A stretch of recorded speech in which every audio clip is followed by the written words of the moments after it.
సినిమాలలో హీరోలు సినిమాలలో యాక్టింగ్ చేసేటోళ్ళు ఈ నడుమ తేపకు కేసులో ఇరుక్కుంటుర్రు. మొన్నటికి మొన్న మందుల కేసుల హేమక్క, అటెంక ప్రేమ వ్యవహారంలో హీరో రాజ్ తరుణ్ అన్న, ఇప్పుడు ఇంకొక పెద్ద మనిషి ఇట్లా తేపకొకళ్ళు మందినోళ్ళ పడే కథ అవుతుంది. హేమక్క రాజ్ తరుణ్ ముచ్చట ఏరుకున్నదే గాని మళ్ళీ ఇప్పుడు ఎవరు బయటపడ్డారు అని అనుకుంటుర్రు కదా. నేను చెప్పేందుకు మీరే చూడుర్రి. ఇంటి గుట్టు ఇంటి చుట్టోళ్ళ కెరక, ఊరి గుట్టు ఆడోళ్ళ కెరక అన్నట్టు సినిమాలోళ్ళ గుట్టు అంతా సినిమాలోళ్ళకే ఏరుకుంటదుళ్ళు. ఒకలేనికొకలు అన్నట్టు సినిమాలోళ్ళంతా 10 మందిలా వాడుతున్నారు. మొన్నటి దానిక సినిమాల నటి ఏమక్క పంచాది, నిన్నటి దానిక రాజ్ తరుణ్ పంచాది నడిస్తే ఇప్పుడు సినిమాల హీరోలకు డాన్సులు నేర్పించేటి జానీ మాస్టర్ కూడా అలా లెక్కల్లో చేరిండు. దినావు నన్ను తిప్పల పెడుతుండని పోయి ఒక ఆమె రాయదుర్గం పోలీసు వాళ్ళకు ఫిర్యాదైతే వాళ్ళు కేసులు రాసి ఆడికేంచి ఆ కేసును నార్సింగి పోలీసు వాళ్ళకి ఇచ్చిరాట. 2017లో ఒక టీవీ ప్రోగ్రామ్ చేసేటప్పుడు ఇద్దరు సోపతయ్యాట.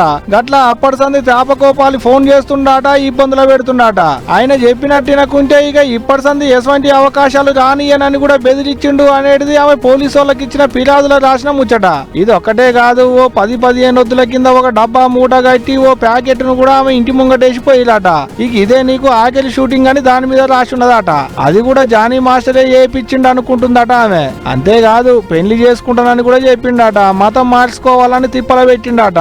ఈ ఒక్కటే కాదు, ఇంకా చాలా ముచ్చట్లే కాగితం మీద రాసి పోలీసు వాళ్ళకి ఇస్తే వాళ్ళు కేసులు రాసుకొని అసలు పంచాది ఏడ సురువైందో తేల్చే పనిలో పడ్డారు. గిట్లా సినిమాలలో ఒకరు కాకుంటే ఒకరు అన్నట్టు తేపకొగలు మంది నోళ్ళలో పడతానే ఉన్నారు. మరి చూడాలి జానీ మాస్టర్ పంచాది ఎంత దూరం పోతుంది ఏంది అనేటిదిగా రేపు